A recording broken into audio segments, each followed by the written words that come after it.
So the market is going crazy. And Michael Burry's short bet against the whole market seems to actually be playing out. And of course, if you have not checked out my video up here, basically talking about a whole entire Michael Burry bear bet on the whole entire market, betting $1.6 billion in market value against the whole entire market. Check it out, it's going to be right over there.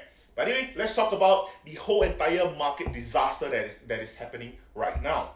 Crypto market right now is also having a flash crash. Okay, if you're looking at the crypto market at the moment today, okay, right now it's about 5 minutes to market open on a Friday.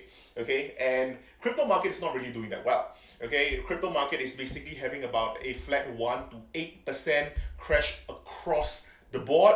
Okay, and of course, alongside with our indexes, they're not exactly doing very, very well either. So of course, if you're looking at S&P 500, for this whole entire week, they've been going down and down and down and down. And right now, according to the current pre-market data that we actually have, 4 minutes to market open, they're down about half a percentage point, which effectively we do expect them to actually close in the red today as well.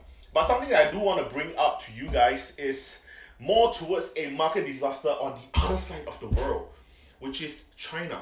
I think China is going to be this whole different machine of a recession monster that we have not seen just yet. Okay, because the thing is that what we actually saw with the banking disaster in the United States earlier this year with the whole entire Silicon Valley Bank, we are starting to see a resemblance, a kind of similar banking crisis happening in China as well. Okay, so China right now, there is a company, well, there is a fund manager over at China right now. The fund is basically called Zhongzhi Enterprise Group, and they actually manage around 137 billion United States dollars worth of funds. Okay, but because of how this whole banking industry works in China, they are not allowed to actually divulge a lot of different information to the public. And with a lot of money being ill managed, what the company, well, what the private manager is trying to actually do is trying to get the police involved to stop those people to go public about all these different losses, trying to recoup of all these losses. Feeling kind of like another banking recessionary fear kind of catalyst going on in China as well. But let's not forget, because we probably would all remember Evergrande situation from back in 2021 and 2022. Well, in 2023, it's coming back again. Okay, not only just Evergrande, but a lot of all the other different developers in China are all going bankrupt. They're not able to create more housing. They're not able to get more labor. They're not able to get more quality materials. Everything is going down. Okay, they do not have enough money, and right now, Nomura, one of the rating, well, kind of like a rating agency of sort, they basically just lowered China's GDP forecast downwards. And what this actually means is that China might actually be so close to this recessionary trend that we might actually start to see it kind of spread outwards towards the United States as well. But let's not forget that there's also a tight-knit sort of a link to between United States and China as well.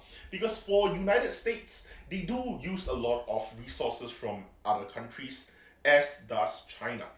Okay, so they kind of do help each other out. But the thing is that United States, they are not really wanting to help China in this kind of time as well. Because of course, what the US want to do is to just destroy China, become the top country, the most developed country, the most highest economic value country, and just destroy China, leave China in the dust. That's kind of what United States usually want to do. So Joe Biden basically approved a bill saying that they are not going to be selling certain chips over to China.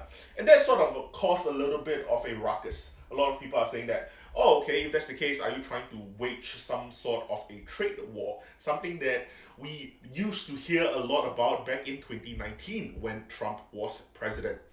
So of course that basically caused the ruckus, and then now with China having a GDP forecast decrease, well, actually a downgrade of their GDP forecast, right now China is in a lot of trouble.